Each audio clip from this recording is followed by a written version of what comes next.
नमस्कार दोस्तों, आज हम आप लोगों के लिए लेकर आए हैं कक्षा 10 बिहार बोर्ड क्या पहली कहानी।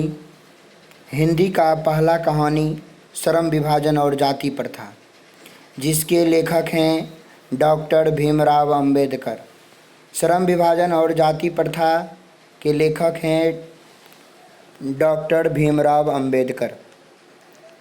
इसका क्वेश्चन हम लोग पढ़ते हैं। नंबर 1 क्वेश्चन है कि लेखक किस विडंबना की बात करता है। तो विडंबना का अर्थ होता है बहुत बड़ी दुख की बात। विडंबना को हम दुख कहते हैं कि ये बहुत बड़ी दुख का बात है, यह बहुत बड़ी विडंबना है।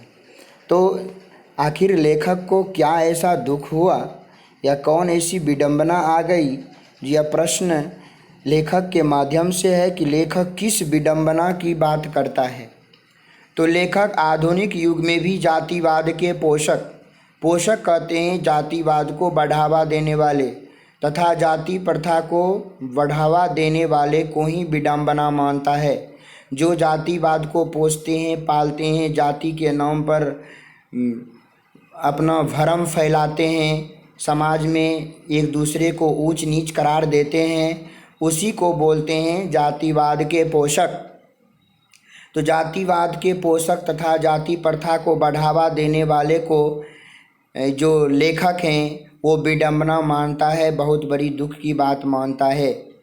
दूसरा क्वेश्चन है कि जातिवाद के पोषक उसके पक्ष में क्या तर्क देते हैं। जातिवाद के पोषक उसके, यहाँ पर जो आप देख रहे हैं उसके, यह उसके जो है यह जाति है, उसके पक्ष में मतलब कि जाति के पक्ष में क्या तर्क देते हैं। तो उसका उत्तर होगा कि जातिवाद के पोषक जो विभाजित वर्ग है, जो जातियों को बांटा है, जो विभिन्न प्रकार के जातियों को विभाजित कर दिया है, वर्गों को विभाजित कर दिया है, ऐसा करने से जातिवाद के जो पोषक हैं वह विभाजित वर्गों को ऊंच नीच करार देती है। ऐसे में समाज में कोई व्यक्ति ऊंचा और कोई व्यक्ति नीच जाति के माने जाते हैं, नीच करार हो जाती है। इसीलिए कवि लेखक ने कहा है कि जाति प्रथा जो है हमारे समाज में नहीं होना चाहिए।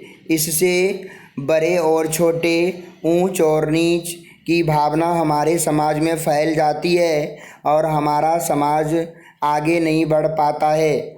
जाति प्रथा श्रम विभाजन के साथ साथ श्रमिक विभाजन का रूप लिए हुए हैं। लेखक का मानना है कि जो जाति प्रथा है यह श्रम के विभाजन करता है, मतलब काम का बंटवारा करता है। लेकिन काम का बंटवारा करना सही है, उचित है, लेकिन काम करने वाले जो श्रमिक हैं, मजदूर हैं, वो जो व्यक्ति हैं, उसका विभाजन नहीं होना चाहिए। लेकिन हमारे समाज में जाति प्रथा श्रम विभाजन के साथ साथ श्रमिक विभाजन का भी रूप लिए हुए हैं। यह बहुत बड़ी विडंबना है। यह जातिवाद के पोषक में कवि का यह पक्ष है कि हमारा जो जाति प्रथा है वह श्रम विभाजन के साथ साथ श्रमिक को भी बांट देता है, श्रमिक विभाजन को भी बांट देता है। इसीलिए श्रम विभाजन श्रमिक विभाजन का रूप लिया हुआ है। तीसरा क्वेश्चन है कि जाति प्रथा को स्वाभाविक विभाजन क्यों नहीं माना जा सकता है। स्वाभाविक और अस्वाभाविक की यदि हम बात करें, स्वाभाविक उसको बोलते हैं जो वास्तव में होना चाहिए और अस्वाभाविक उसे बोलते हैं जो वास्तव में नहीं होना चाहिए। तो कवि कहता है, लेखक कहता है कि जाति प्रथा को स्वाभाविक विभाजन क्यों नहीं माना जा सकता। तो कहने का मतलब कि वास्तव में जाति प्रथा नहीं होना चाहिए। इसलिए नहीं मानता है क्योंकि जाति प्रथा को स्वाभाविक विभाजन नहीं माना जा सकता, क्योंकि यह मनुष्य की रुचि पर आधारित नहीं है। कहता है कि मनुष्य की जो रुचि करने की होती है, काम करने की होती है, वह जाति के बंधन में इस प्रकार बंध जाता है कि वह अपना रुचि का काम नहीं कर पाता है। जो जिस काम में उसे मन लगता है वह काम नहीं कर पाता है, जिसके कारण वह अयोग्य रहता है और ना ही क्षमता पर आधारित है। कहता है जाति प्रथा जो है क्षमता के आधार पर भी काम नहीं है। जाति प्रथा हमारे समाज में ना ही तो रुचि को देखता है और ना ही तो क्षमता को देखता है, जिसके कारण लोगों में बेरोजगारी की स्थिति उत्पन्न हो जाती है। इसलिए कवि लेखक ने कहा है कि जाति प्रथा को स्वाभाविक विभाजन नहीं माना जा सकता। इसका यही कारण है कि ये जाति प्रथा में मनुष्य की रुचि पर आधारित नहीं होता है और ना ही क्षमता के आधारित होता है।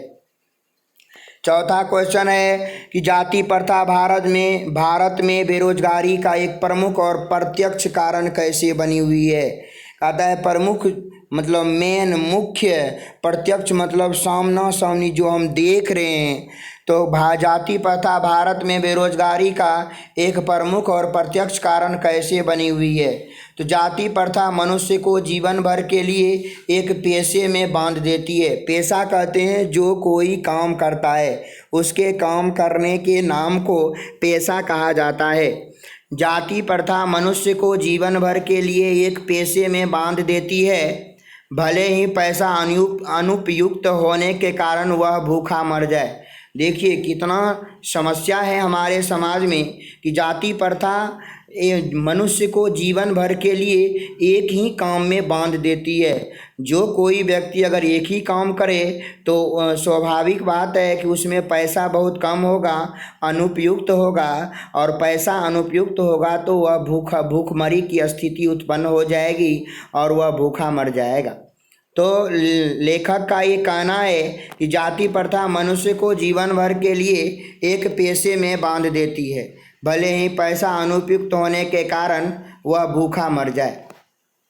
भारतीय हिंदू धर्म व्यक्ति को पेशा चुनने की आज़ादी नहीं देती है। कहता है हमारा जो भारतीय हिंदू धर्म है, यह हिंदू धर्म हमें पेशा को चुनने की, हम अपने कौन से काम कर रहे हैं इस काम को चुनने की आज़ादी भी नहीं देती है, जिसके कारण जाति प्रथा जो है भारत में बेरोजगारी का एक प्रमुख और प्रत्यक्ष कारण बनी हुई है। भारत में बेरोजगारी का प्रमुख कारण जाति प्रथा है, क्योंकि हमारे भारत में जाति के आधार पर काम को दिया जाता है, काम करने के लिए दिया जाता है, चाहे वह काम में उपयुक्त हो अथवा नहीं हो, उस काम करने की क्षमता हो अथवा नहीं हो, लेकिन जाति के आधार पर उसे काम करने के लिए दे देता है। यही कारण है कि भारत में बेरोजगारी का एक प्रमुख और प्रत्यक्ष कारण जाति प्रथा है। पांचवा क्वेश्चन और अंतिम क्वेश्चन है कि सच्चे लोकतंत्र की स्थापना के लिए लेखक ने किन विशेषताओं को आवश्यक माना है। तो यहाँ पर सच्ची लोकतंत्र यदि स्थापित करना हो और जब लोकतंत्र की स्थापना के लिए हमें समरसता, भ्रातृत्व, आपसी भाईचारा, मेल मिलाप को स्वतंत्र आवश्यक होना चाहिए। यदि समरसता, भ्रातृत्व एवं स्वतंत्रता आवश्यक है तो ये निश्चित रूप से सच्चे लोकतंत्र की स्थापना हमारे समाज में, हमारे देश में हो सकती है। मैं आशा करता हूँ कि आपको यह वीडियो, जो पहली कविता है कक्षा 10 की कहानी है, कक्षा 10 की श्रम विभाजन और जाति प्रथा, इनके प्रश्न और उत्तर को मैंने अच्छे तरीक़ा से समझाए हो, तो मैं आपसे विनम्र अनुरोध करना चाहता हूं कि मेरे चैनल को आप सब्सक्राइब कर लीजिए और बेल आइकन को भी दबा दीजिए और लाइक सब्सक्राइब किया कीजिए, ताकि आपकी नई वीडियो आप लोगों तक पहुंच सके। धन्यवाद।